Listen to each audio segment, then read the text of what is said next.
As you may have noticed, I've had a lot of bad experiences regarding the topics that I've been talking about. I've made a lot of bad decisions in my life, but I've also learned a lot of lessons. So if I can help anyone else with those experiences, I can live with my mistakes. Credit cards are a vice for a lot of young people, especially when they're starting out. You need something or you even just want something, and it seems like that balance on your credit card is a means to that prize. Unfortunately, those $0 balances can fill up quickly, becoming maxed out with high interest rates that can make you completely broke from high credit card payments that don't seem to be going down. In fact, I just got out from under my credit cards by spending my entire tax returns for 3 years to pay them off, and this is the second time I've had to do that. I've put myself in this position both times because someone told me they'd make the payments, and one of those times I even had to file for bankruptcy because I simply didn't have the money to make the payments that my ex had promised he'd make. But you live and you learn, and if you learn, that's what matters. I learned, and I will never put myself in that position again. So, why am I here today? Essentially, I'm just here to tell you that credit cards are convenient. Unfortunately, a little bit too convenient. We pretty much start getting hit with the pre-screened and pre-approved credit card offers the minute we turn 18.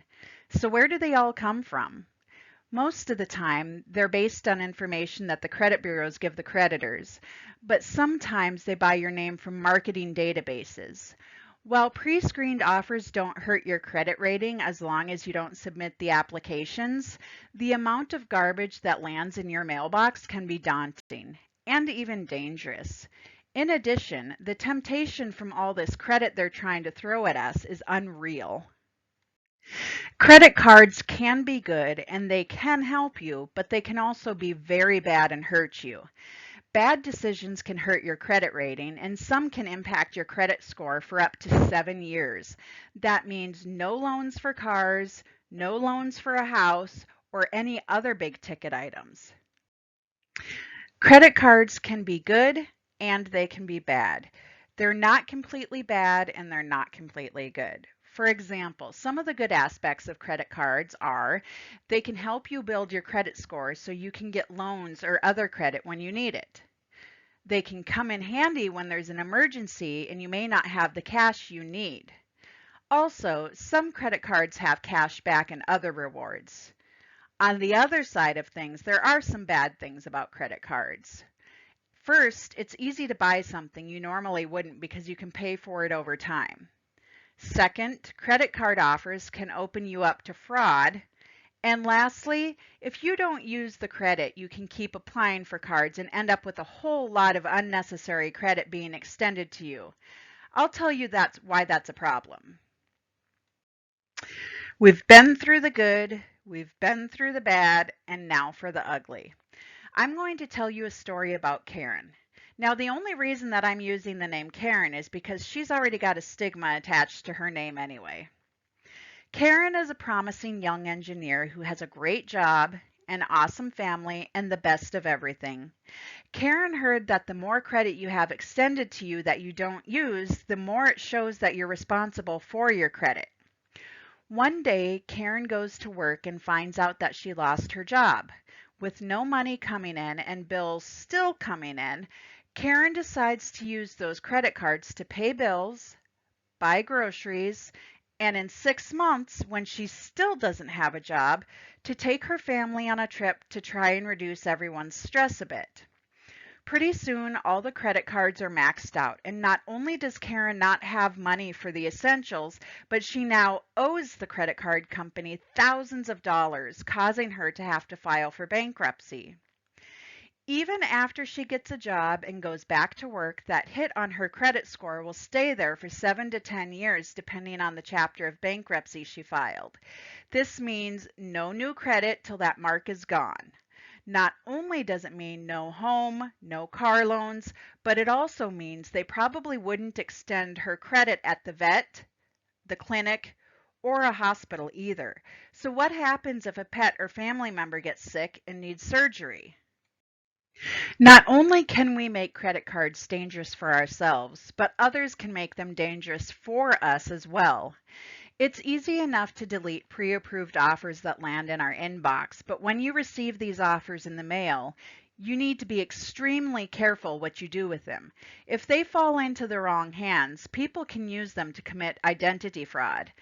Think about all the personal information that comes through your mail, all the IRS documents and tax documents that your employer may send you have your social security number on them.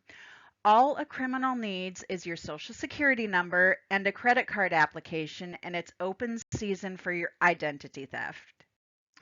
I know this sounds odd, and you're probably asking yourself how this could possibly happen. Identity thieves will grab the pre-approved offer from your mailbox, submit the information, and then just wait. It's easy enough to calculate the time frame from the day they submit it to the day the card will arrive.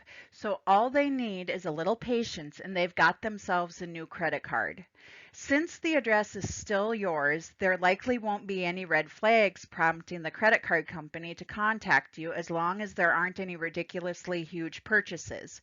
So once the criminal has it, they have free rein with it. The good news is that you can opt out of these pre-approved credit card offers pretty easily, and you have two choices of how to do that. By the way, I'll be putting these numbers in the comment section of my video. There's two choices. You can opt out for 5 years or you can opt out permanently. Either way, you just need to call 1-888-5-OPT-OUT. That's 1-888-567-8688 to start the process. I know all of this sounds really scary, but you can get credit. You just need to be responsible with it. Here's a few tips. If you got the card for cash back, pay the balance in full every month and make those payments on time. The cash back that you get will mean nothing if you're having to pay late fees and high interest rates. Next, if a purchase causes you not to be able to pay the balance in full every month, don't buy it. In addition, get one card with a low credit limit and stay below that limit. It's also very important to try and get a card without an annual fee. Also, opt out of pre-approved and pre-selected offers. It may be a bit before they quit coming, so make sure that when you get them, you shred them or you burn them so that there's no chance of somebody taking it out of your garbage. And lastly, monitor your credit. There's a free app called Credit Karma that will keep an eye on your credit score for you and send you notifications if something looks strange. I have this. It's free, and there's an app that you can install on your phone so you can check on your credit score whenever you want without impacting it. Thank you for joining me today. I hope you learned some useful information. Like I said, I will put those phone numbers for opting out of credit card offers in the comments, as well as a link to Credit Karma. Thank you. Goodbye.